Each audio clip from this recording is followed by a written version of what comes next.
Good afternoon, welcome to Collins Road. My name is Bevan Jenkins and having someone alongside me, probably to a lot of people, doesn't really need a lot of introduction. Carlos Spencer. G'day Carlos. Thanks so much for this interview. Guy that's been born and bred in the Waikato and Thames Valley, always supported Auckland. So to interview someone like you, mate, it's a great pleasure. Start off with my first question. Your first ever All Blacks match, the 95 year tour. Yeah, it was actually. What was it like playing in that team after that 95 World Cup and also transferring into professional rugby?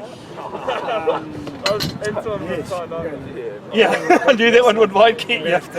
Dig real deep into the memory banks. But I don't even think the World Cup disappointment even crossed my mind, to be honest.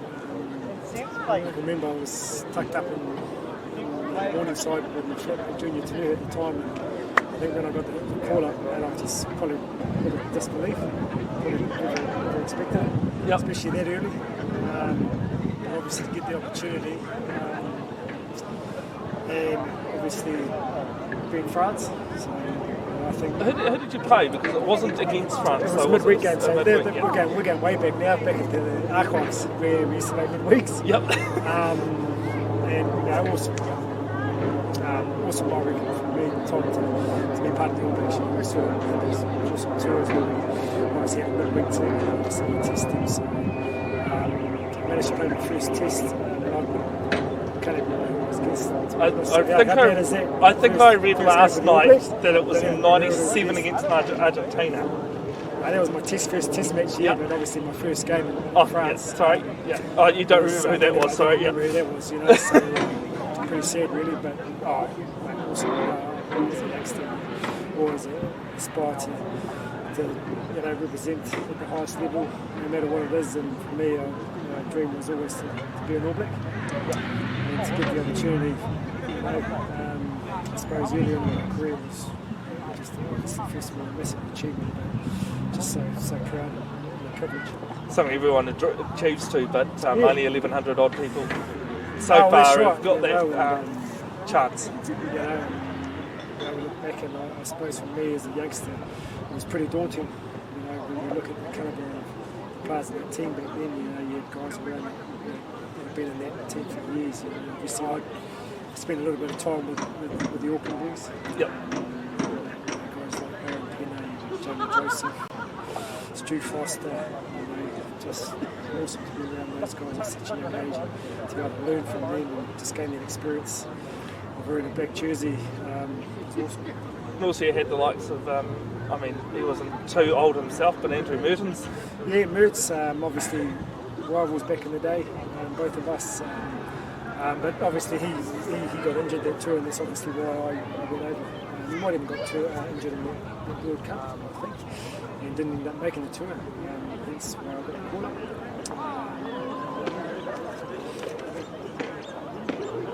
up. So you played, of course, for Auckland Blues and the All Blacks, but then towards the end of your career you went to South Africa and playing and coaching over there. What was it like transitioning between playing in New Zealand and then going over to the Republic? Yeah, I think, well, obviously before I went to the Republic, I went to the UK and did sort of 5.5, 6 years over there, playing in the English Premiership, and it was pretty challenging. It was different. Obviously, the weather conditions, the game was a lot slower, and the conditions dictated them. But I think just in terms of their mindset and how they wanted to play the game over there was just totally different. We played it back here in New Zealand, obviously, Super Rugby.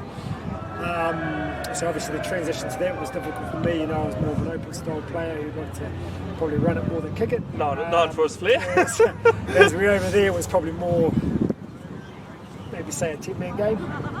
So that was something that I had to adjust to. But I also sort of brought my flair into the style that they played as well. So, but really enjoyed my time over there, and then I got the opportunity to come back into Super Rugby. I think it was 6 years later, and played for the Lions.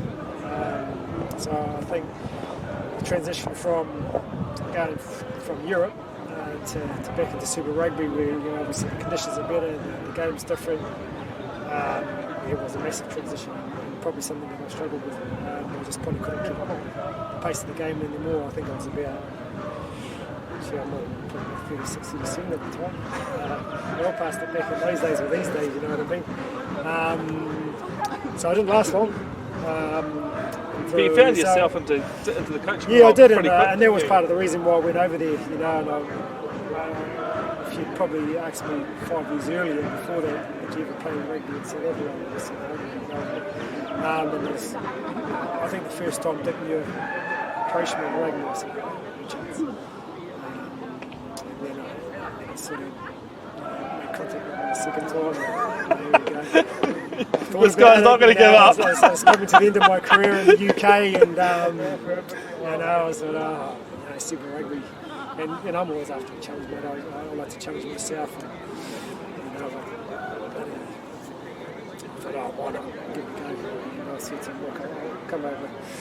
But I want to obviously be part of the coaching group as well. And I want to make decisions around things regarding coaching.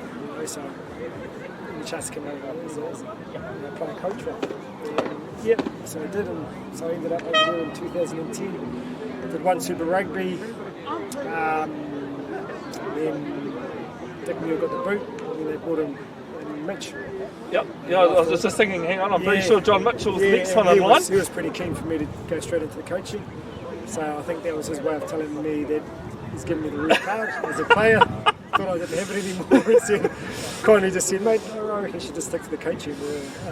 And reason why I'm still coaching today, so that's how it started really. And then I just played a season of Curry Cup over there, and then went into. They love their Curry Cup, don't they? They love a Curry Cup. South Africans. They do. It's massive. Yep.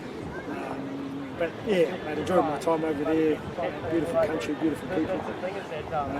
But then 3 or 4 years ago, you laced up your boots again and Suncorp for the tens as well. Tens, yeah. Don't even need to look at my notes though. That's the question I had on my tongue. I think people know that I'm easy to convince, and any opportunity they can, that's the problem. I just can't say no to people.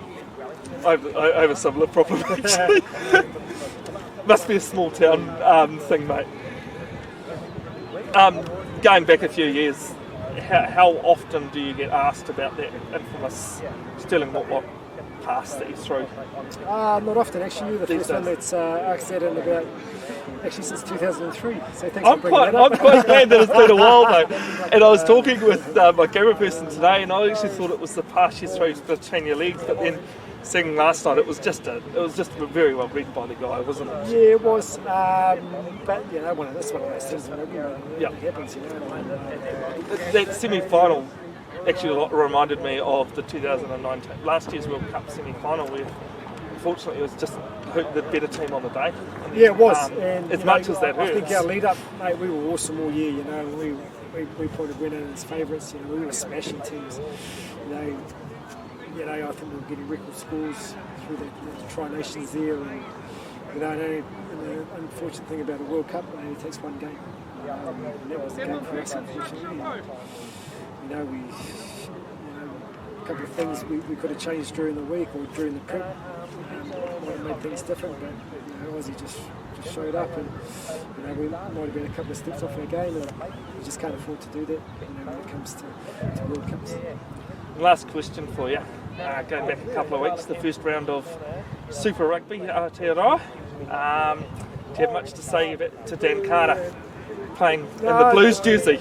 Oh, I think it's awesome. I think if a guy, of that calibre can still put his boots on and show face for any union, I think it's tremendous. I think just the feedback and his experience that he gives, that brings out that for us is awesome. I really commend that. I always say if you're still good enough to put the boots on, no matter how old you are, go for it. But in saying that, we haven't seen him play yet. Apparently he's having a bit of a head out today for his old club. For Southbridge, yeah. But I think it's great. It's great for Auckland. they need players like that around. You reckon he'll play next week? I hope so, and I think he's probably itching to get out there. I reckon the fans are itching for him to get out there and see him play. And I think they've got the Crusaders. There's nothing like a Blues Crusaders game. I reckon if there's a game you want to put him out there, I reckon it's next week. Hey, put him under real pressure. And the last time I think the Blues won was you Down down there was you in the corner. Oh, was it? Might have been. I don't really look back on moments like that. Yeah, no. Could have been. What amazes me about that game though is Bill's Willie started that run from underneath the goalposts. Was it Mills or was it? No, I think it might have been Joe. Mills at least touched the ball. Yeah. But of course Mills these days known for being a chess player, not a Blues. Yeah, I know. Yeah. It's quite funny how it all shifts around. Anyway, Carlos, thanks very much for your time today.